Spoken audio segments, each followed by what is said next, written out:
Good evening, everyone. Welcome, welcome. Glad you're here. We will give folks just a couple more minutes and then get started.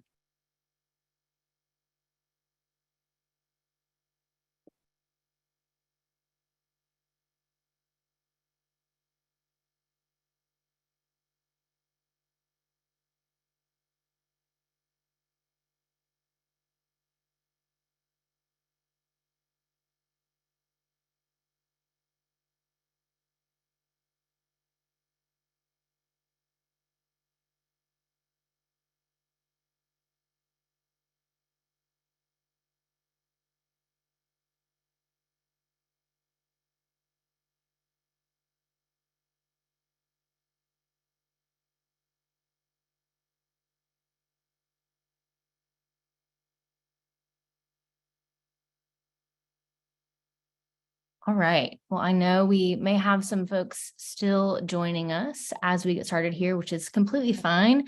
But we have got quite a lot to cover this evening. So I am going to go ahead and get us started. Welcome again, everyone, to our second Tiger Talk of our Parent Family webinar series this summer. My name is Casey Ford, and I serve as the Assistant Director for Student Transitions in the Center for Student Leadership and Engagement. Which basically means that I exist to help make sure that you as a parent and a family member experience a successful transition into Clemson, right along with your student. And so we want to make sure that as you help prepare your student to take this next step, that you have the information to do so, that you are aware of the resources, the people and the places who exist here at Clemson to make sure that you feel confident and capable of doing just that. And so that is the focus of our webinar tonight, helping support your students' transition. We are going to get to some presenter introductions in just a minute, who will share a little bit more about their areas, but wanted to just get us started here with a few housekeeping things. So again, we'll have a bit of an extended welcome and an overview in just a second. Each of our panelists will introduce who they are and where they are coming from this evening. We will then go through our content of each of those presenters, and then we'll have some time for closing remarks and questions at the end. You are welcome throughout the webinar to submit questions, which we'll talk about. This is a Zoom webinar, so as I'm sure we're all a little too familiar at this point, is very similar to just regular Zoom, but has some added tools. Did want to make you aware that the audio and video has been muted for the sake of just a smooth webinar this evening, but it is being recorded and will be available for future viewing on the Clemson Parent and Family Experience portal. So I'll mention that tool a few more times tonight, but just wanted to get that in your ears here in the beginning. So the Clemson Parent and Family Experience portal is where we will post a recording of the webinar when we finish tonight, along with any questions and answers. So as I mentioned, we do have the question and answer feature, that's a part of the webinar tonight, and that's kind of how we'll manage the back and forth. So you'll see on your toolbar, you have a little Q&A button. If you'll submit questions using that tool, we will use that to be able to answer some questions live. So as you're answering questions about content that you're hearing, we'll be able to respond back to you. And then our staff who are kind of helping with our behind the scenes operations will help answer those questions directly to you as well. Any questions we don't get to tonight, again, we will make sure that we get those answered and sent out to you at the conclusion of this webinar. With that, I am going to hand it over to our presenters to each introduce themselves. Hello, everyone. My name is Dr. Lisa Evinger. I'm the Director of Residential Living with Clemson Home.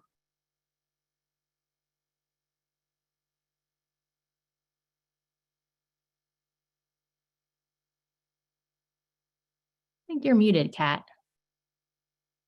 Let's try that again. Hi, everyone. I'm Dr. Kat Moreland, Senior Associate Director for Parking and Transportation Services. Hi, my name is Michaela Cromley, and I'm the Associate Director of Transfer Programs. Hi, everyone. I'm the other Michaela. I am Michaela Stark, and I am the Assistant Director in the Office of Advocacy and Success here at Clemson. Perfect. All right, and getting us started is Clemson Home. Thank you, Casey. Next slide, please. Well, maybe next one after that. We're excited to welcome your student to their new Clemson home this fall. Living on campus can be both exciting and challenging, and so we want to talk to you a little bit about what your students' experience may be like and who will be supporting them along their journey. Next slide. We believe that students learn from living on campus. Research tells us that 2/3 of a student's experience is outside of the classroom. So while the classroom experience is very important to their education, their interactions with others in other parts of campus, and especially in their residence halls and apartments, is an important part of how they are growing and developing as a student at Clemson. So we have put together some specific ways in which we want to guide that educational experience in our setting. Next slide, please. And so in our belief that students experience a transformational change through those interactions that they have with others outside of the classroom spaces, and particularly while living with others, we are encouraging them to explore who they are, connect meaningfully with others, engage intellectually, and lead as global citizens. And so you'll see this information on our website, and these icons are present in our communities, and we talk about the different ways that they might engage in these through intentional things that we've created for them. Next slide, please. We know, and I think if you click one more time, Casey, it'll show you the whole thing. Perfect. We know that particularly new students to the institution experience things in a cyclical fashion, and we've tracked those trends over a number of years, and also looking at research about student development to help us think about how we would have conversations with your student through the fall and the spring semester based on things that are really happening with them. So you can kind of see that trajectory here. We will be designing our events and newsletters, as well as bulletin boards that we create in the halls around these different topics. First, having them look at themselves, that explore part, and then looking at their living environment with others, gaining leadership skills, gaining academic success skills throughout the year. And we'll really talk to them about how that journey is going for them through something that we call Tiger Talks. Your student is going to have engagement with our staff all the time and talk about all kinds of things. But a couple of times each semester, we'll have a really specific conversation with them about things that we know that they're probably experiencing, and asking how they're walking through that journey. That allows us to kind of see how they're learning and growing, which is really cool for us, but also allows us to help support them with resources if there are things that they say are challenging, like, yeah, that algebra class is not going so well. We can refer them to resources in the Academic Success Center, talk to them about how to go to the professor's office hours and make the most of that time, or lots of other options as well. Next slide, please. Those things that we've designed for your student are done through professionally designed lesson plans. So all of our staff are consistent, meaning that no matter where your student lives, if it's in the shoeboxes or Dotha East or Calhoun Courts, they'll be getting a very similar experience with our staff all across campus. Next slide, please. So who are some of the people who are going to be coming alongside them? Well, one of the most important people that they need to meet is their residential community mentor. Now, if you went to college, I don't know, a few years ago, you might have called them an RA, but we call them a residential community mentor, because mentorship is a really important part of the relationship. And this person is an upper class leader that we've selected to live with your student and to really form individual connections with each resident to support them, but also to build community. We know that students really desire to be in community. They want to make connections with others, but especially the students today have been really isolated the last couple of years, and they haven't maybe learned how to do those friendship formations as naturally as they would have if we were in a different time and place. We want to come alongside and really help to build that community, to help people engage with each other, to have places and spaces where people are interacting, and residential community mentors are really great at that, and they're going to be at the heart of helping to make those connections. Next slide, please. We also have a lot of other staff as well.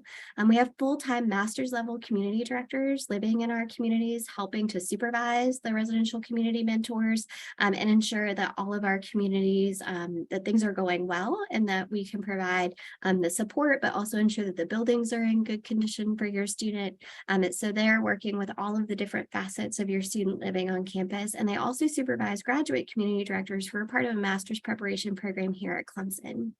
Additionally, we have staff who are on call in our spaces who provide crisis and emergency response at different levels.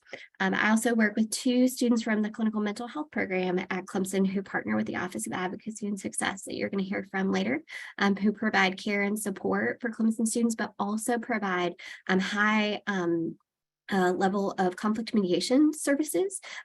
Your student may love their roommate. They also may hate their roommate. And if that's the case, then we can help. And they're especially trained to do that. And then we also have faculty who live in our communities who are really engaged with residents personally and also do a lot of really cool programming. Next slide. So finally, about roommates, it's really important that your students start that relationship now, and they do so with open and direct communication about what their expectations are for living together.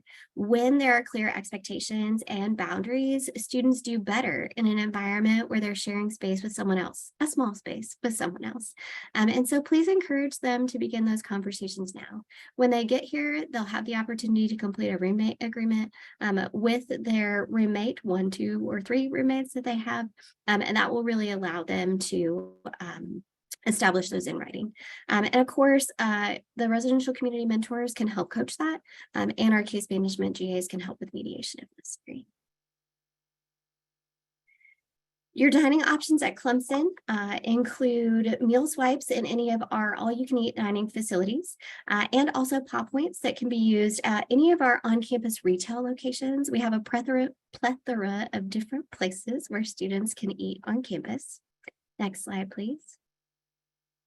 And we're committed to making sure that we offer the best options for students. So we have a dining advisory board. We have management staff in each location. If we can help you to navigate a space, please let us know that. Casey, if you go to the next slide, maybe Hannah's information is on there. Yes, Hannah Scott, our nutrition manager, leads a couple of different things that are important for your student to know about. One is that she's in charge of our health and wellness initiatives, and she works with eating well programs to help encourage students to eat well on campus. She's also our registered dietitian. So if your student has allergies, specific dietary needs, or just wants help figuring out how to navigate the dining halls, she can help with that. She'll walk a student around. She can share information about menus, connect students to dining managers. If your student has religious restrictions, we've been working really hard to ensure, for instance, that more halal meat is available in our dining facilities, and Hannah is your best contact. So we'd love for you to reach out to her at nutrition@clemson.edu. Next slide. Here are just a few of our locations. We have more. Love for you to visit our retail locations on campus as well when you're visiting your student. Next slide, please. And finally, it's not long until students arrive in August, and we have already begun or will be beginning to message students and families through our housing portal about your move-in information. Students have already had the opportunity to sign up for a move-in appointment as soon as their assignment was made. So we encourage you to make sure that your move-in appointment is set and then carefully read all of our instructions. We've designed move-in to be as efficient as possible, and so we'll provide specific directions about routes around campus, how to complete your check-in, and then also how to unload at your building. If you have any questions at any point, next slide, we would encourage you to reach out to us, especially if you have individual questions. Please contact our staff at our 2295 line or email us at clemsonhome@clemson.edu so that we can help. We'd also love for you to follow us on social media, especially the dining media is a place where you can find out, for instance, if there are weather events, what locations are open and what locations are closed. But we have lots of great information on all of our channels, so please check us out. I believe that is the end of my, well, should have been the end of my slides. So Casey, you can keep going, and I'll turn it over to Kat in Parking and Transportation Services. Hey, everybody. We're going to talk about parking and transportation services. Go ahead, Casey. First, I want to cover just where to find us. So as of right now, we are located in the Union next to the University Post Office. In mid-July, especially at the start of the school, we were actually moving offices to the back side of Core. That may not mean anything to you, but just know that if you are using an old address, you will not end up at our office. So we'll be posting out where our new location is, but you can always reach us at parking@clemson.edu or transit@clemson.edu. Most of what you are going to need and do will be done at home and online.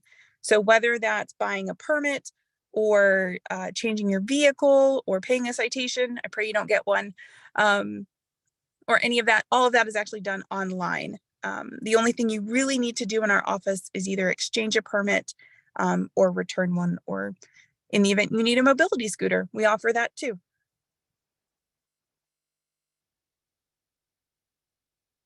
So I'm just going to cover a couple of just key basics about parking on campus. The first and foremost is that everyone, including visitors, must have a parking permit. If you are coming to visit your student for an hour or two, you do not need a permit if you park at a multi-space meter. But if you're staying for any length of time, we have short-term and temporary permits for you and your students. But just know that you do need to get one. Next. All of our parking locations on campus are based on resident status and are color coded. So you'll see each of the different blue shades across the map, and those are designated by the community. Next slide. We do try and make it as easy as possible by offering live here, park here maps. So if you go onto our website that's listed there, you can see the map that is relevant to your resident location. Boil down basic information, and that's as simple as it can get. Next slide. Related to the entire parking experience here at Clemson, we do have the parking basics tables. We do have a full list of regulations associated with each permit, but here's the basics boiled down to as easy as possible. So if you follow this table through your entire career at Clemson, you will not be in violation of any rules or eligible for citations. Next slide. Moving into specifically some student parking permits. Next slide. Student parking permits are $184 for the year. That is for both residents and commuters. We do have a few other options for motorcycles, mopeds, commuters. Park and ride is a great option. Or if you are carpooling, and it is only available for commuter students, it is free for groups of 2 or more. So forming those good relationships and that friend group can be really beneficial for you later in your careers. Student permits are prorated on the 16th of each month. So I do encourage anyone who is living on the west side of campus, that's going to be the shoeboxes or the core campus area or the quad for general communities. Those folks do have to move their car for football games. And so just know that if you don't have a car on campus, you cannot get it towed during football games. But that also means we do not sell out of permits. And so even if you bring your car back at Thanksgiving to help with holiday travel, totally understand that your parking permit will be less and you'll be free and clear of all football games. Next slide. As I mentioned, all of that's covered on the Live Here, Park Here. Just know that permits are available for sale beginning mid-July. Next slide. And you buy them online at those instructions. Next slide. Parking citations. Biggest thing I want to cover here is know your rules and regs. If you do and follow the rules and regs, you never need this, but do know that if you do get a parking citation, please make sure to address it, either appeal it or pay it, as we do have a scofflaw rule on campus that if you have 3 or more citations that are 15 days old, you are subject to being towed. I don't want that for anybody, but that is a thing. So just want to make sure that you all are aware. Next slide. Also, visitor parking. This is important for all of you parents that are coming to visit. We do have weekend and weekday visitor passes. Those weekend visitor passes are valid 4:30 Friday through 7 a.m. on Monday. And the pass outlines exactly where you can park many of the employee and commuter spaces around your residence. Next slide. To note on that, the parent or guest needs to purchase that permit. Your student on campus does not. You set up a visitor parking account with us as a visitor, and that is how you purchase it. Do not have your student buy that permit. Next slide. Metered parking. Metered parking is the best way to gain maneuverability around campus. All persons, whether you are a student or visitor, needs to pay the meter. The only time meters are free are from 10 p.m. to 7 a.m. Otherwise, payment is required. For students, it is important to encourage them to read signs. Some locations are for visitors only. The sign says it, the parking space says it, but some people still don't see it. So please just encourage your student to read signs and pay the meter if they choose to use it. Next slide.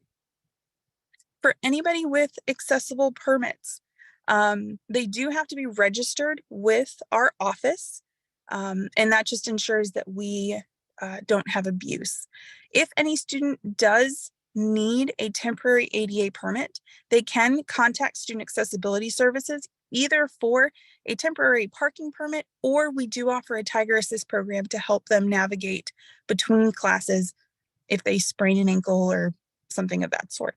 So we are here to help and work very closely with our Student Accessibility Services to ensure that your student can get where they need to, even in the event of an injury. Next slide. A couple things on transportation. We do have a pretty vast transportation network on campus. So we do have our core routes, which are orange and purple and blue, connecting our commuter lots and resident lots into the core of campus. We also have Nighttime Tiger Transit. Nighttime Tiger Transit is our on-demand evening service. Next slide for me. That operates from 6 p.m. to 2 a.m. Sunday through Thursday, and 6 to 3 Friday and Saturday. It is operated using the Transloc app. That is one of the key apps that your student does need to download. So parents, you do not need to worry about your student having to walk across campus in the middle of the night or when it's dark. We will happily come to them and pick them up and transport them anywhere from on campus to any other on-campus location. Our average response time is between 8 and 9 minutes, depending on demand. Next slide. Another really great way to navigate campus is our Clemson Bike Share program. We do have 7 stations across campus, and we are looking to add 3 more in this upcoming school year. It's a $15 annual membership, and every time your student checks out a bike, they get 2 hours of ride time free. So it's a great way to connect our, especially our East Campus students. There is a bike share station located right at the base of their parking and connects to the base of their living community. So best way to connect between locations on campus. They are electric assist, so you don't have to navigate all of the big hills on campus. Essentially, for every 3 rotations or 1 rotation your feet do, that you do have to pedal, you get about 3 rotations of power. So it makes it a really pleasurable ride around campus. Next slide. Other bus service, we do work very closely with Clemson Area Transit. That is our city system. So we do have 2 brands on campus. Tiger Transit is our on-campus brand, and Cat Bus is our off-campus brand. That is the city's brand. The Red Route and Gold Route community or routes connect our off-campus housing locations as well as some additional amenities throughout the city. Next slide. And the last place that we operate transit to on a regular basis is actually up to Greenville. So we have an opportunity to connect to the CU ICAR campus, which is located just off of Lawrence Road in Greenville. It's also the best place to transfer to GSP Airport. So if you are needing to fly out during a non-break time, it cuts your Uber costs from about $75 down to about $25 if you ride to Greenville first. Next slide. And speaking of airport shuttles for all of our out-of-town parents, we do offer free airport shuttles to both to both Greenville and Charlotte airports. We do not operate to Atlanta. They are first come, first serve. Please note that if your student is on a wait list, we do clear wait lists in the order in which people are added to it. We purposefully do not load all seats that we have available so that we do have some shuttles to clear waitlists where students need them most. Airlines are being kind of tricky and manipulative a little bit right now in terms of what they offer and things like that. And so we try our best to ensure that we're able to accommodate as many students as possible. So those are their opening dates. It opens at 7:30 a.m. on each of those dates. Summer break shuttles, so arriving shuttles are open now. My last slide is just a summary of the key apps that a student needs to be successful in interacting with parking and transportation services. My.Clemson is really important, and you'll hear it from many others. From the transportation side, we do have the ability to subscribe to push notifications. I only send them when something really big is happening, as well as football reminders. So that's a great way to receive instant information on only subjects you're interested in, as well as track all of our on-campus routes. Again, Transloc for our nighttime Tiger Transit ride, that's the only way to request a ride. And so they absolutely need that. All right, with that, I'm going to pass it over to Michaela from Transfer Student Services. Thanks, everyone. Hello, my name is Michaela Crumley, and I'm the Associate Director of Transfer Programs. Today, I'm going to share a little bit about what the Transfer Programs Office will offer to your students. So our mission in the Transfer Programs Office is to serve and engage transfer students throughout their experience at Clemson by collaborating with campus partners to build and ensure a smooth transition to Clemson. And our vision is to remove barriers, promote an inclusive environment, and empower a unique experience to strengthen the transfer student experience. So we offer a variety of programs and services to support your student.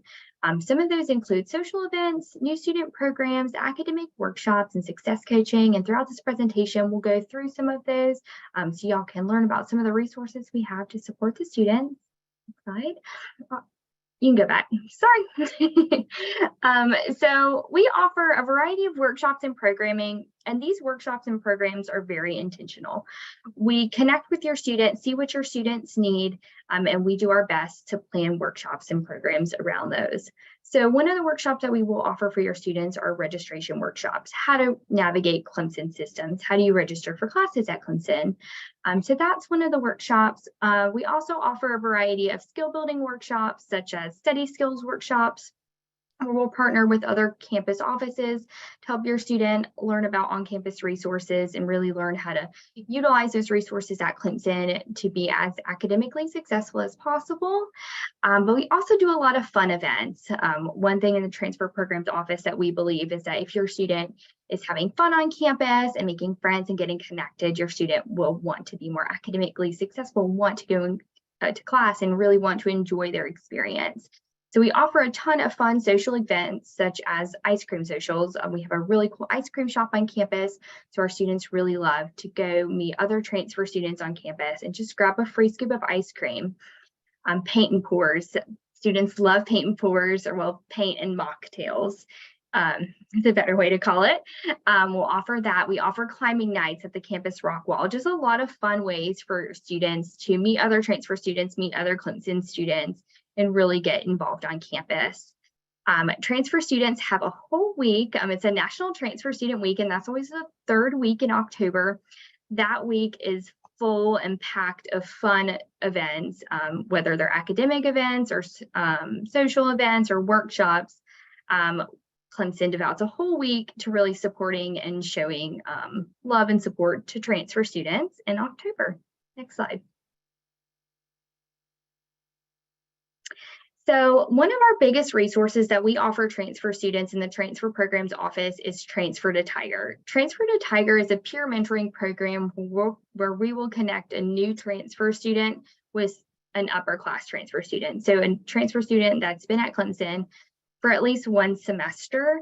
We will look at your student's major, their interests, and pair them with somebody who will reach out to them each week, intentionally connect with them, grab coffee with them, answer any questions they have. This is a really good way for your student to just learn about campus, whether your student is, an extroverted person and they're going to make friends and, connect to campus real easy, or if there's someone who may not know anybody on campus and may not be real familiar with the Clemson area. This is a really great way just to know that any question you have you'll have someone that you can ask it to. Next slide. Another great resource that we offer for transfer student is transfer success coaching. Clemson's a big campus. There's a lot of good resources, and if you don't know how to utilize those resources, your student's not going to utilize them. So transfer success coaching is where a transfer student can come meet with one of the staff members in the transfer programs office, and we just help navigate and sort of be a crossing guard and help connect them to whatever resources or services on campus that they need. Your student will learn about this in the biweekly newsletter that we send to all transfer students called The Transfer. The Transfer is a really good opportunity for your student to learn about everything that's going on throughout campus, and as well as in the transfer programs office. So we will share things about success coaching, our upcoming workshops, and our events within the transfer. So we put together in the transfer programs office just a couple of transition tips for parents and families to support their student who are transferring to Clemson. So don't assume your student will do the exact same thing they did at their previous institution. Support your student through this adjustment period. Provide them support as they need it. Don't force your support on them if they don't want it, but definitely be there, be a listening ear as they need you. Encourage your student to connect with peers, faculty, and staff, and encourage them to get involved on campus and meet with their advisor regularly. Sometimes, when you go to a new school, your student can get, just in the groove, hang out with their friends, go to class, but definitely encourage your student to branch out, utilize all those resources, and make connections before they need those connections and those resources. Keep communication lines open. Ask questions to your student, ask how they're doing, how you can support them, and be proactive and not reactive when your student expresses academic struggles. Encourage your student to connect with those resources, connect with our office and transfer programs, connect with the Academic Success Center before they need those services so that they can be proactive for their academic success. And visit Clemson if you have the ability to come and visit your student. We've got the First Friday Parade, family weekend, homecoming, or Clemson football. Definitely come support your student. Let your student show you around campus and the place that they're calling home now. And grab a bite to eat at one of the many favorite Clemson restaurants. But yeah, us in the transfer programs office, we're really here to support you and your student throughout their transition to Clemson. Our primary focus is collaborating with campus partners to create resources and programming to support your student, but we're here to help in any way you can. And I believe that's the conclusion of my slides, so I'll hand it off to Michaela. Thank you. Hi, everyone. Casey, you can go ahead and get the next slide, please. I'm going to continue our conversation on student support by talking about the support that the Office of Advocacy and Success offers to all of our students here at Clemson. So we exist to not only help your students transition into the university, but also their support during their entire Clemson journey. I don't know if you've heard it said before, and if you haven't, you may hear it in some other sessions, but Clemson really sets out to support students through all phases of their Clemson journey, their transition to the university, through the university, and then away once they graduate and move on from Clemson. And so our office plays an integral part in that support along each of the steps along this journey. And so I put our mission and purpose statements here on the slide for you, but in general, our office is here to be a centralized place of support for students. You can really think of us as resource connectors in that we help your students navigate needs, concerns, and questions and connect them to support and resources both in the Clemson community and on Clemson's campus. So that's our main goal. We're resource connectors and we're here to support them in every phase of their journey. So the icons at the bottom of the screen show some of the components of our office. But the ones that I really want to focus on today is the care network and the resources that our office puts together and provides to students. Next slide, please. But I wanted to start off by talking about support in general at Clemson. Our office strives, as well as the university as a whole, to create and cultivate this culture of care at Clemson. We want everyone everywhere to be vested in the support of your student. And thankfully, Clemson has so many wonderful offices and departments and staff, and we truly all want to join together to support your students in any way that we can. And our office definitely tries to empower and encourage all of those across campus and in the community to really take that charge and support within their own spheres of influence. And so one of the things that our office does is we collaborate with campus partners and in the community to be able to be in spaces and places that are outside of our office and to engage in students in different ways. And so I pulled two pictures of two recent events that were this past academic year, where we were able to partner just to provide some kindness and support to students. The first picture is a picture from our Commuter Appreciation Day, where we tabled with Clemson undergraduate student government in one of our commuter parking lots and handed out free coffee and free bagels as students were walking to class in the morning, just to show some kindness, encourage them, and also continue to reiterate that our office is here to support them in any way that they may need.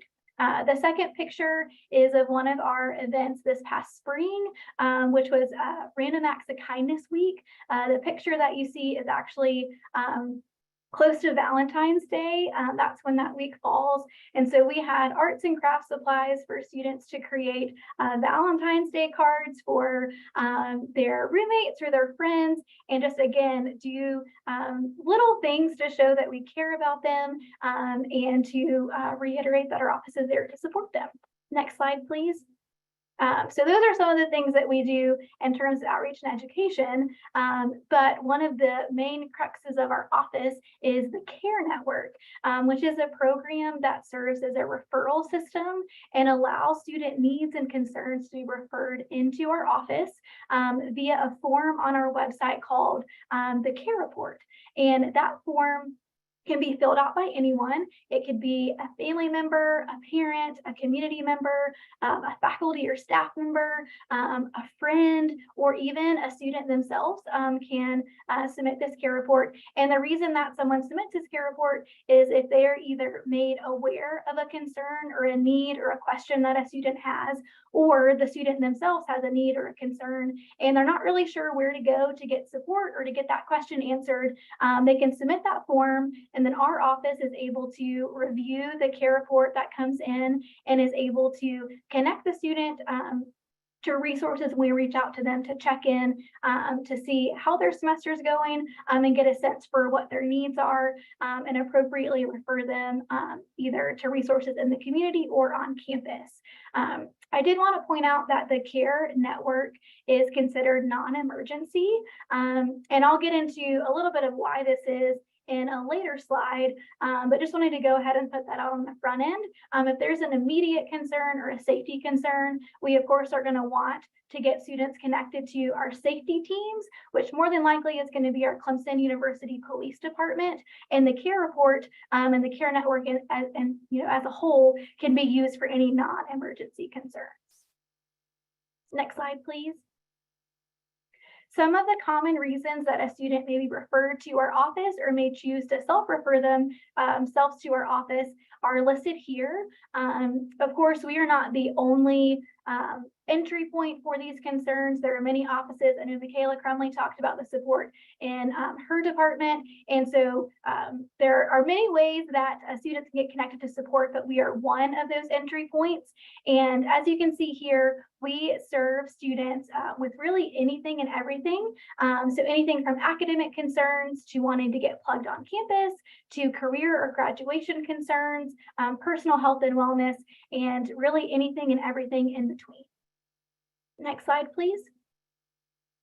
Whenever a care report is referred into our office, we are able to review those reports within 1 business day.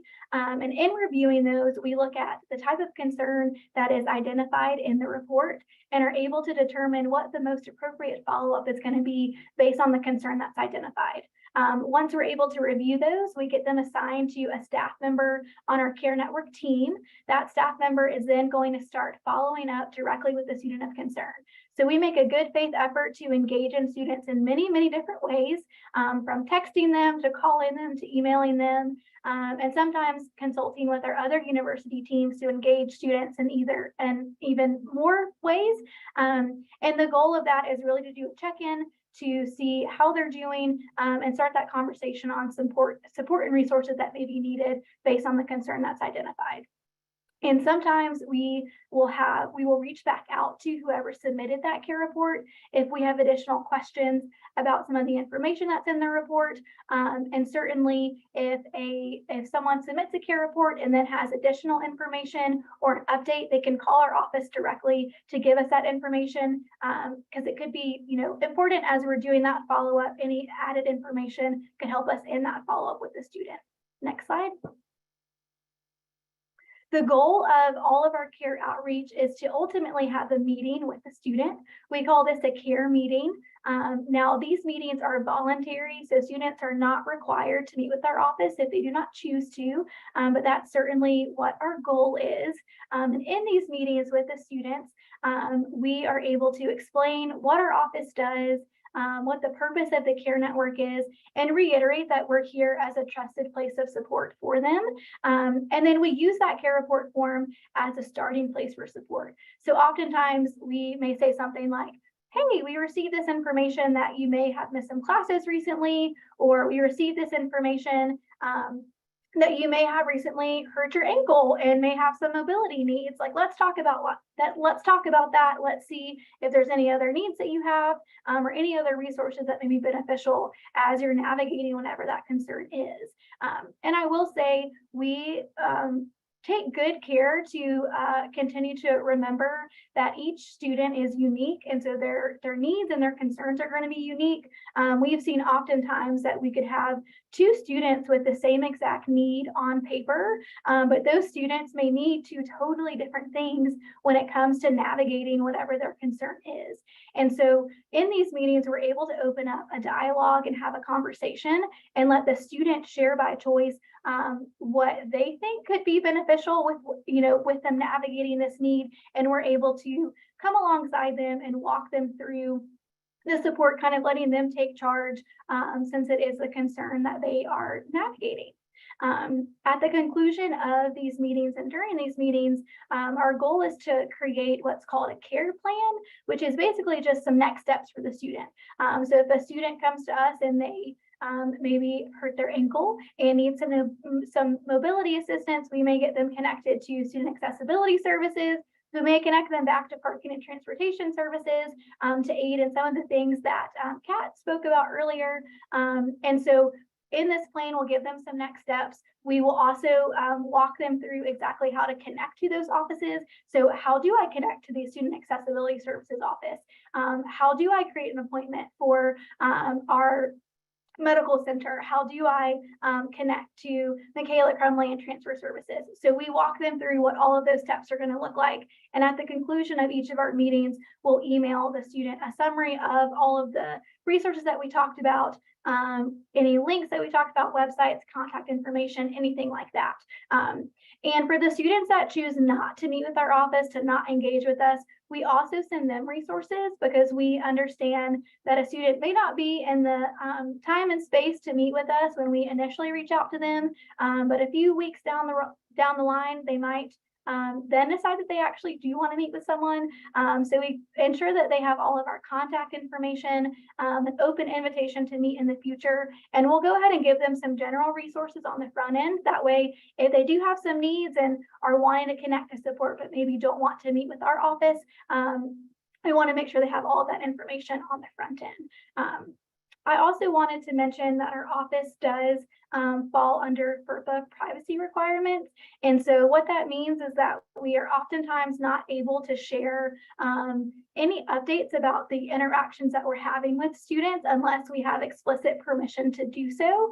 And I understand that can be frustrating sometimes, especially if you are concerned about your student and you submit a care report on them, and then aren't really sure if they engage with our office or aren't sure kind of what the conclusion of that care report is. We understand that can be very frustrating, but please know that we are doing all that we can to make sure that we're supporting your student based on all the information that we have and all the resources that we have at our disposal. And so we try and provide updates when we can and when it's appropriate, but oftentimes we are not able to provide those updates based on the FERPA privacy requirements. Next slide, please. I also wanted to point out that our office does keep a running list of campus and community resources. And this is on our website under our resources tab. And the reason that I wanted to point this out is because oftentimes as families, you may become aware of a need or a question that your student has, or you may have a question yourself and aren't really sure what office to go to, who to call, where to go. And so we have this resource guide available, and it's broken down by different concern types that a student or a family member may have, and gives you some real quick information to get connected to the department that oversees that specific concern. And so this is a great place to go if, like I said, if you have a need or a question and aren't sure where to turn to, or you're made aware of a concern. Oftentimes, even when I meet with students, I'll pull up this resource guide while they're in my office and we'll show them how they can use this resource guide and navigate to other resources. And so certainly if you are having conversations with your student and want to look through this guide together, it can be a great way to very easily get some initial contact information. And of course, you can always reach out to our office as well if you have specific questions, and we can work to make sure we can connect you as well. Next slide, please. Lastly, I just wanted to provide our contact information. So our office is located in the Hendricks Student Center. If you find yourself at 55 Exchange or ice cream or on-campus ice cream or Chick-fil-A on campus, our office is located in that building. Here is our office phone number. Like I said, you can always call us with general questions or needs, and we can help direct you as much as we can. We are open from 8 o'clock a.m. till 4:30 p.m. Monday through Friday, excluding university holidays. That's another reason why we say that we are non-emergency office, because we do close at 4:30 and are closed on those holidays. So if you have any emergency needs, our Clemson University Police Department is a great place to start. And we do take walk-ins. So if you're in the area and want to stop by, we certainly encourage you to do so. But if at all possible, if you can give us a phone call, we'll make sure that we have a staff member ready and available to talk to you or your student and make sure that we are able to address any needs that you may have. And lastly, I just wanted to put our website link and our QR code. Feel free to take a picture of this slide if you want to. I think that these slides will be given to you after this presentation. That care report form is on our website if you want to utilize that at any point, our contact information, as well as that resource guide. So it's a good website to take hold of as your student goes on through their Clemson journey. I just want to say thank you for participating in this and getting some information to support your students. And we look forward to walking alongside you as you support your students in their Clemson journey. Awesome. Thank you, Michaela. And thank you to all of our panelists for giving some really great information this evening. Shout out to Glenn and McKenna for killing the question and answer game from what I can tell. Folks, if you continue to have questions, we do have a few minutes left if things come to mind as I'm kind of talking through our last few slides here. As always, as everyone tonight has shared, we will be sure to provide contact information should things come up a little bit later. But I did want to reiterate just again, the Clemson Parent and Family Experience Portal. I know that's a really long name and you've been asked to memorize many other portals and apps and all of the things, but do just want to get this in front of folks again. This is kind of our hub for all things parent and family at Clemson. So we really try to channel all of our information, whether that is campus and community updates about certain events coming up, whether that is tips or resources from around campus, much like the ones we've talked through tonight. Anything that we kind of think will be helpful to you as parents at certain points of the year, we try and funnel that through this tool first. So There is a community on that portal, which you may already be a part of. It's very possible that we've uploaded your information and created an account for you, specifically in the 2023 Parent and Family Orientation community. That is where we are funneling content that relates to you specifically as new families throughout the summer and on into the fall semester. It's where we will post this webinar recording. It's where we will post information about our family programs coming up. And just a really great tool to kind of connect you to some of those resources that we've talked about. So wanted to make sure we had a chance to talk through that. The next webinar is July 11th. So again, Tiger Talk and Navigating Student Life at Clemson. Some similarities to this one, but a little bit of a closer look into student involvement and kind of what engaging on campus looks like. And so that is going to be found in that same place. Registration for that webinar will be on our website as well as the portal that I have mentioned. So we'll be sure to get those links sent out to you. Before I forget, I am going to check on these couple questions here. Yes. So Heather, to your point, will there be a way to watch this later? There will be. I believe we may have put this in the chat. If not, we can be sure to follow up with it. But the recordings for all these webinars, they live forever on Clemson Family Programs YouTube, so can link you to that page. Specifically, the recording of each webinar once it happens, as well as the transcription of those, and then those slides, like Michaela mentioned, will go out in an announcement through the portal. So if you are connected in any way to the Clemson Family and Experience portal, you will receive information with that webinar, but also it will stay on our Clemson Family Programs YouTube page as well. All right, I think we are answering those last couple of questions. Again, if other things come up or you are thinking through some of what you've heard tonight and want some more of the specifics, please do feel free to reach out to us at cufamilies@clemson.edu or directly to me at cmford@clemson.edu. We are always happy to help you stay connected and stay informed. I believe that wraps us up here, though, for the evening. Again, always want to make sure that you know that you can contact us, and think I can say the same for all the folks who joined us this evening. So appreciate your time and your attention. And until next time, go Tigers.